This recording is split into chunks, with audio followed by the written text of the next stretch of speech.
Bismillah, Assalamualaikum warahmatullahi wabarakatuh.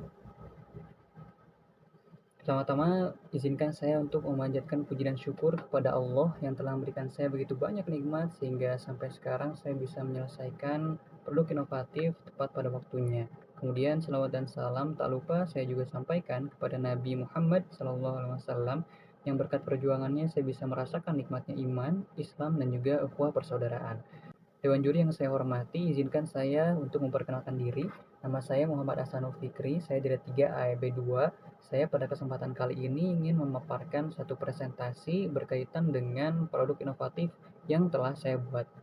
Judul daripada produk inovatif saya adalah aplikasi kuis pembelajaran Al-Quran berbasis Android untuk santri di rumah tilawah Quran Nurabbani. Jadi latar belakang daripada produk inovatif ini adalah pertama, tentunya Indonesia memiliki tujuan dan juga cita-cita yang besar yaitu untuk mencerdaskan kehidupan bangsa.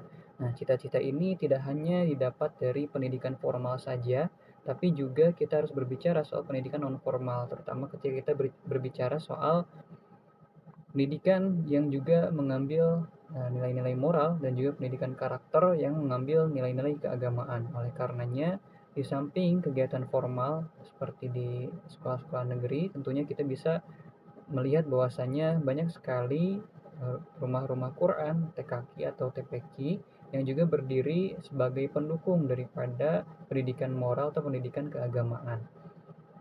Nah, TKQ dan juga TPQ sendiri memiliki tantangan yang juga berbeda daripada sekolah pada umumnya.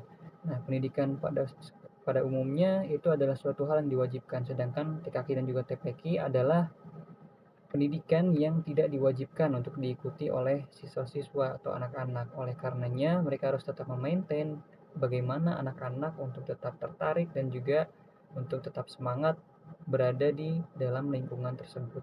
Nah, salah satu yang juga menjadi tantangan adalah ketika kita berbicara soal pendidikan keagamaan, kita akan berbicara soal bagaimana kita memulainya. Yang pertama, tentunya di dalam pendidikan keagamaan adalah untuk belajar daripada sumber utamanya, yaitu Al-Quran dan Sunnah. Nah, untuk belajar ke Al-Quran, kita tentunya harus bisa membacanya. Oleh karenanya, banyak daripada rumah-rumah Quran mengajarkan yang pertama adalah membaca, kemudian juga menghafal. Tantangan tersendiri daripada membaca dan menghafal adalah perlunya waktu dan juga perlunya kita mengenai pengulangan. Karena untuk membaca kita harus terus mengulang dan juga mempraktis atau mempraktikannya sehingga kita bisa lancar untuk menggunakannya atau membacanya.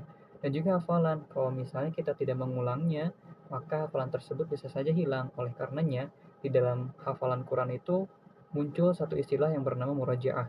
Murajaah itu adalah pengulangan hafalan sehingga kita menjadi lebih kuat dalam hafalan tersebut. Nah, salah satu tantangan lainnya adalah ketika kita berpisah dengan murid-murid. Ketika anak-anak itu kan sebetulnya adalah bermain keinginannya, adalah uh, kebutuhannya sendiri adalah bermain. Oleh karenanya kita sebagai guru di dalam kelas maupun di luar kelas kita harus mewajarkan dan juga tahu bahwasanya anak-anak itu adalah bermain yang berkembang. Jadi mereka bermain itu sambil berkembang, mereka juga bermain karena memang itu adalah hakikatnya anak-anak gitu. Nah, kita sebagai guru dan juga pendidik kita mengembangkan dari sisi tersebut sehingga dalam kegiatan-kegiatan kita melibatkan perasaan mereka, kita melibatkan hati mereka. Mereka suka bermain, maka kita masukkan ke dalam permainan tersebut sisi-sisi edukasi lainnya. Jadi ketika mereka bermain, mereka juga belajar. Salah satunya di dalam implementasi di kelas adalah dengan ice breaking, dengan games, dengan games kekompakan dan lain sebagainya.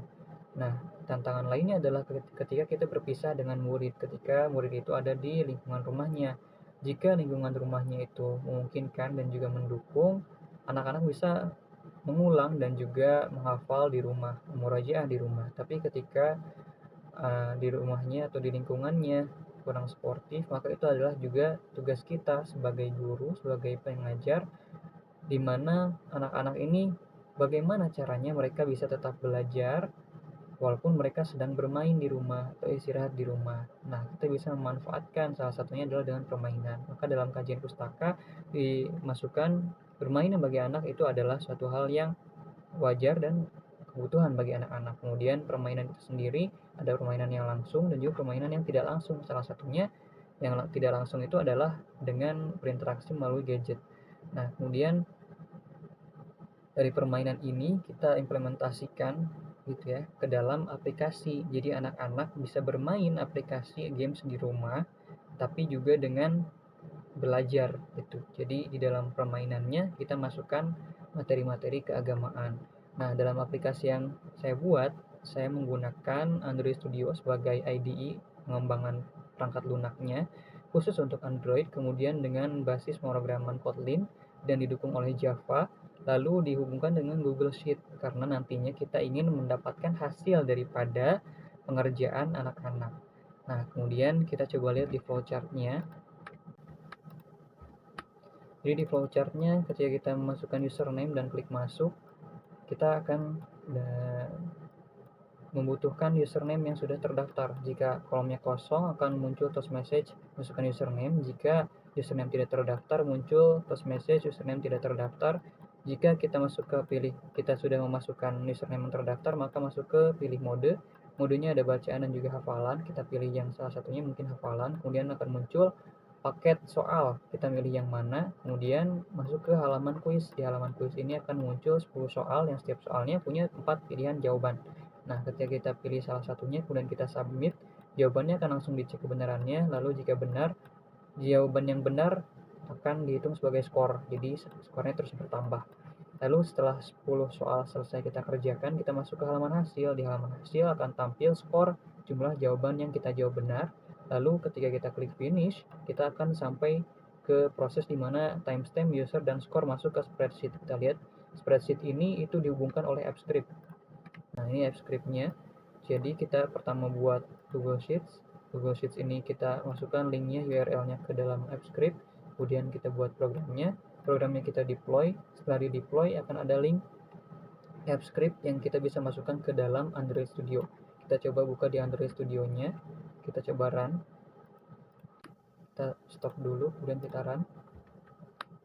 Kita menggunakan emulator Nexus 5 API 32. API-nya sudah 32 namun bisa disesuaikan. Kita masukkan nama yang sudah terdaftar, langsung saja mulai, kemudian pilih mode, kita coba yang baca, kemudian pilih soal, kita coba pilih yang kedua, dan setiap paket ini isinya berbeda-beda dan nanti bisa ditambah jumlah paket soalnya. Kemudian kita coba jawab, ini jika benar, kemudian jika kita coba salahkan salah satunya, akan muncul jawaban yang salah dan jawaban yang kita pilih dan juga jawaban yang benarnya.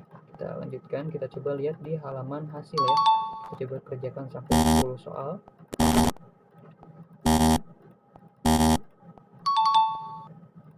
Ini ketika 10 soal kita berada di posisi 10, kemudian submit, akan muncul halaman result. Kita resultnya kita mendapat skor 4 ya dari 10 soal, maaf. Kemudian kita finish, akan muncul toast message kalau misalnya terkonek ke internet, data terkirim. Kita lihat coba di spreadsheet-nya. Ya, skornya tadi adalah 4 dan timestamp-nya adalah 3/20/2024, 20/2/37. Kita lihat 22/37 sudah sesuai. Jadi kita bisa memantau kegiatan anak-anak, apakah mereka mengerjakan, apakah mereka juga belajar di aplikasi tersebut, dan kita bisa lihat skornya mereka. Sehingga kita bisa tahu pengembangan apa yang diperlukan dan juga treatment apa yang perlu kita lakukan. Mungkin itu yang bisa saya sampaikan. Pengembangan daripada aplikasi ini masih banyak yang bisa kita adaptasi dan kita kembangkan lebih jauh lagi, sehingga saya harap aplikasi ini bisa bermanfaat bagi anak-anak di sana dan juga bisa dikembangkan untuk digunakan oleh masyarakat secara luas. Mungkin itu yang bisa saya sampaikan, kurang lebihnya mohon maaf. Saya tutup dengan salam. Assalamualaikum warahmatullahi wabarakatuh.